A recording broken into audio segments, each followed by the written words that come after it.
అందరికీ నమస్కారం అండి.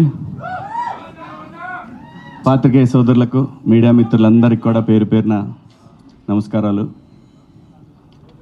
ఈ సినిమా ఎలా ఉంటుందంటే, మనం కేఎఫ్సి సెంటర్కి వెళ్ళి మంచి చికెన్ బకెట్ తీసుకొని వెళ్ళి కూర్చుంటే ఎట్లా ఉంటుందో, వేడివేడిగా తింటా ఆ మజాని ఎంజాయ్ చేస్తా, అలా ఉంటుంది ఈ కేఎఫ్సి నుంచి వచ్చే సినిమా. ఇదైతే పక్క. అక్కడ చూడండి, ఆయన అసలు పెట్టారు కోనా ఫిల్మ్ కార్పొరేషన్, కేఎఫ్సి. ఏ మాత్రం ఆ బ్రాండ్కి తగ్గదు. ఇది చాలా మంచి లవ్ స్టోరీ అండి. ఇది నాకు కథ తెలుసు. మనల్ని ఒక పాత్రకి అడిగారు, ఏ పాత్ర అయి ఉండొచ్చు, రొటీన్గా ఉంటుందని నేను మా వాడితో అన్నా, వద్దురా ఇది దీంట్లో కాదులే, మనం వేరే దాంట్లో చేద్దాం. పైగా మా శ్రీదేవి తను ఎంత గొప్ప ఆర్టిస్ట్ అంటే, మీరు అమ్మాయి రీల్స్ ఏమైనా చూసారా?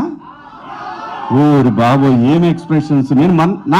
నాకు కోర్టు సినిమా చేసేంత వరకు ఎవరి పిల్ల ఏదో ఓకే ఎర్రగా బొర్రగా ఉంది, బాగుంది, తీసుకున్నారు హీరోయిన్ అనుకున్నా. ఆ సినిమా అయిపోయినాక 6 నెలలకి తనకు ఒక రీల్ పెట్టాను అనమాట. శ్రీదేవికి ఏటమ్మా ఇదే అని అన్నా. అస్సలు బాబోయ్, ఇందాక అదే చెప్తున్నాను అన్నికి, ఎంత మంచి ఆర్టిస్ట్ అంటే చాలా చాలా మైన్యూట్గా ఉంటాయి తన రీల్స్లో ఇచ్చే ఎక్స్ప్రెషన్స్.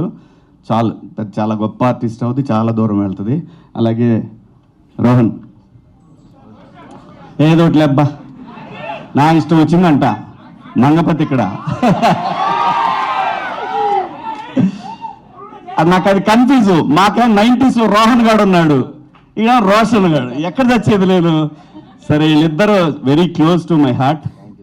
సో మంచి డాన్సరు, మంచి టైమింగ్ ఉన్న artist, long way to go. పైగా మనోడి హ్యాండ్ కూడా మంచి లెగ్, బ్రహ్మాండంగా వరుసన మంచి మంచి బ్యానర్స్లో మంచి సినిమాలు చేస్తున్నాడు, మంచి బిహేవియరు. సో ఇది చాలా ఇంపార్టెంట్ అప్కమింగ్ ఆర్టిస్టులకి. సో ఇవన్నీ పుష్కలంగా ఉన్నాయి మా వాళ్ళు. చాలా బాగా చేశాడు ఈ సినిమాలో. మీకు మనోడి డ్యాన్సుల గురించి మీకు చెప్పేదే ఉంది, అందరూ బాగా చేశారు. డైరెక్టర్ గారి కథ నేను విన్నాను, చాలా బాగా చేశాడని చెప్పారు. సో కోనా గారి ఆ గొడుగు కింద వీళ్ళందరూ కూడా చాలా సేఫ్ జోన్లో ఈ సినిమా నుంచి నెక్స్ట్ లెవెల్కి వెళ్ళబోతా ఉన్నారు వీళ్ళందరూ.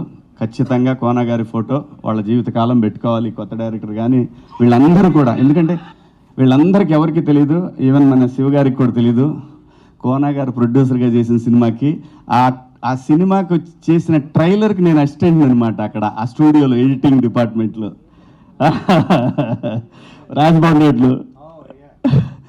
తోకలేని పెట్ట, ఇది ఆయన ప్రొడ్యూసరు, నేను అప్పుడు ఎడిటర్గా పనిచేస్తున్నాను. సో ఆ సినిమాకి ఒక సీనియర్ ఎడిటర్ ఉన్నాడు, ఆయన దగ్గర నేను ఆ టైంలో నేను అసిస్టెంట్గా పనిచేస్తున్నానండి. అక్కడ పరిచయం, నాకు అక్కడ తెలుసు, నేను పరిచయం లేదు ఆయనకి, ఆయన నాకు తెలుసు. కోనా గారు ఏదైనా టైం రావాలి. నేను చాలాసార్లు అనుకునేవాడిని, ఎందుకంటే అసలు ఆయన రాసిన కామెడీ స్క్రిప్ట్లు ఎవ్వరు రాయాల. ఈవీవి గారి తర్వాత అంత స్థాయిలో కోనా గారు ఆయన స్క్రిప్ట్లు అంత అద్భుతం. కానీ ఎప్పుడు బాధపడేవాడిని, ఎందుకు రావు మనకి, వీళ్ళ దగ్గర నుంచి ఎందుకు క్యారెక్టర్లు రావు అని ఫీల్ అయ్యేవాడిని నేను. ఏదైనా టైం రావాలి రబ్బాయి, దేనికైనా లైఫ్లో దేనికైనా టైం రావాలి. టైం వచ్చినప్పుడు అన్నీ అవే సెట్ అవుతాయి, కాకపోతే అప్పుడు మనం రెడీగా ఉండాలి. సో ఈ సినిమా రేపు 13వ తారీఖు రిలీజ్ అవుతూ ఉంది. సేమ్ కోర్టు డేట్ అందరూ 14 కదా అంటారు, 13 ప్రీమియర్ ఇస్తాం. ఆ రోజే హిట్ టాక్ వచ్చింది. ఇది కూడా అంతే, మార్చి 13 సూపర్ హిట్ అవుతుంది. మీ అందరూ దీన్ని ఆదరిస్తారు. అలాగే అసలు తన్ని టచ్ చేస్తేనే ఒక వైబ్రేషన్ వస్తుంది.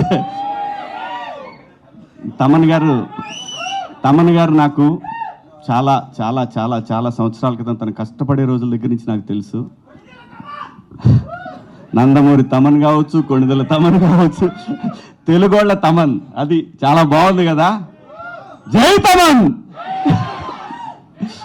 సో అందరికీ కూడా పేరు పేరున ఇక్కడికి వచ్చేసిన మీ అందరికి కూడా thank you so much. Thank you Kona గారు పిలిచినందుకు. థ్యాంక్ యూ మీడియా మిత్రులకు అందరికి కూడా థ్యాంక్స్. కలుద్దాం, తొందరలో కలుద్దాం. Thank you.